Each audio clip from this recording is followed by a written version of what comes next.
mag-model dito sa may ano, sa bundok. Ayun, sa taas ng bundok. Ayun, ayun na. Masarap yung hangin, malakas yung hangin. Tingnan nyo lang naman, lumilipad-lipad yung ano. Feeling ko artista ko dito sa bundok.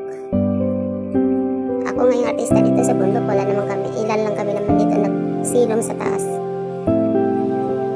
Taas ng bundok, ilang kami, 6, 7, 8 yata, wala.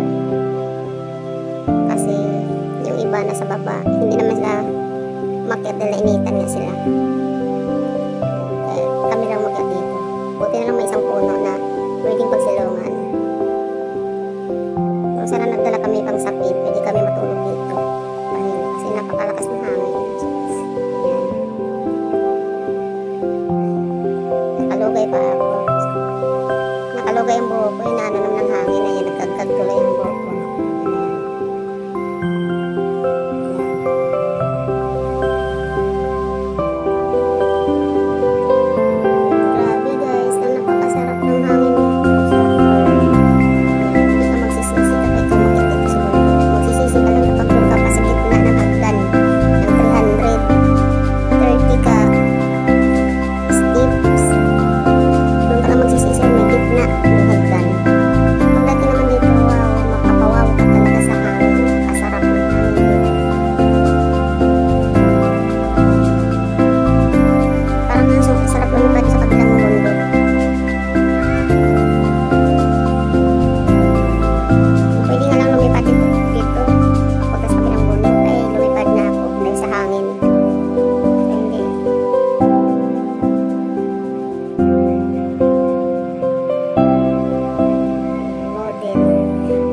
Kabundukan.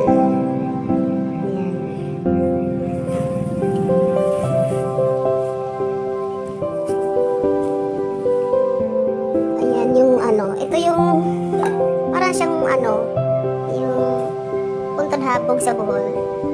Makinis. Sarap dito magbalibol. Sarap magbalibol dito, magdala ng ano, balibol. Tapos siguro sumasabit naman yung bola kapag magulong kasi nga mapatag to, malaki. Hindi naman din to gugulong agad kasi daming kugon, sasabit naman yung kugon. Masarap magbalibol ito, tingnan nyo lang naman, patag. Bundok to pero patag yung taas. Pwede ka lang makatayo ng 4 na bahay dito dahil yung tuk-tuk siya pero malapad na ano, bundok. Tapos makinis.